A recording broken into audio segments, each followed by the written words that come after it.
About 2001, we started an analysis to do what we call the Burned Area Recovery Project. It was a timber salvage project and then a watershed improvement project. So we looked at every single acre of burn area to see if it was suitable for harvest. And then we looked at every single road to see if it was suitable, for decommissioning or storage, or what we needed to do to upgrade that road to make it less impactful on the landscape. And the fish biologist and I were really pushing for road improvements and road decommissioning because we wanted to try to offset anything we might, any sediment we might create by harvesting by road improvements.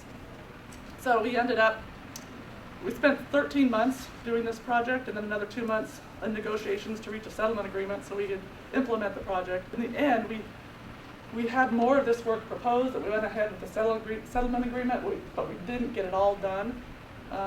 We planted 30 of all these things that we did. We planted 33,000 acres of conifers in the uplands, and we planted those where we thought there was no seed source for the conifers to come back in, and the rest of it we just let come in natural regeneration.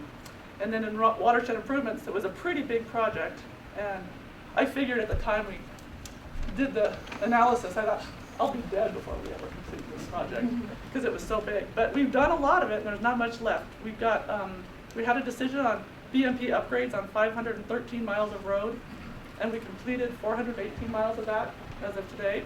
So then we have 34 miles that's partially completed, and that's it for the Bmp. So we're pretty close to being done there. And this 34 miles is stuff, where there's a crossing up at the top of the hill or something like that, so it's pretty low priority things compared to some of the other work we're doing. And then we proposed 46 miles of road decommissioning, and we finished that in 2009. We did 94 miles of road storage, and we have 11 miles left. We added 16 miles of woody debris to streams. We planted conifers along another 4.5 miles of riparian area. We proposed to replace 37 fish culverts with fish passage pipes, and we've actually done 22.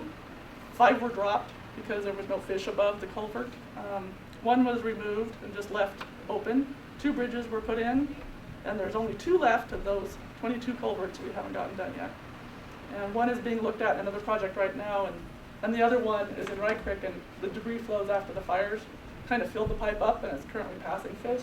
So we're monitoring it every year to see if we need to replace it or not. And we did salvage harvest or fuel reduction on 11,000 acres, and hand treatments on 3,000 acres. So it was a pretty busy 10 years for the forest after the 2000 fires.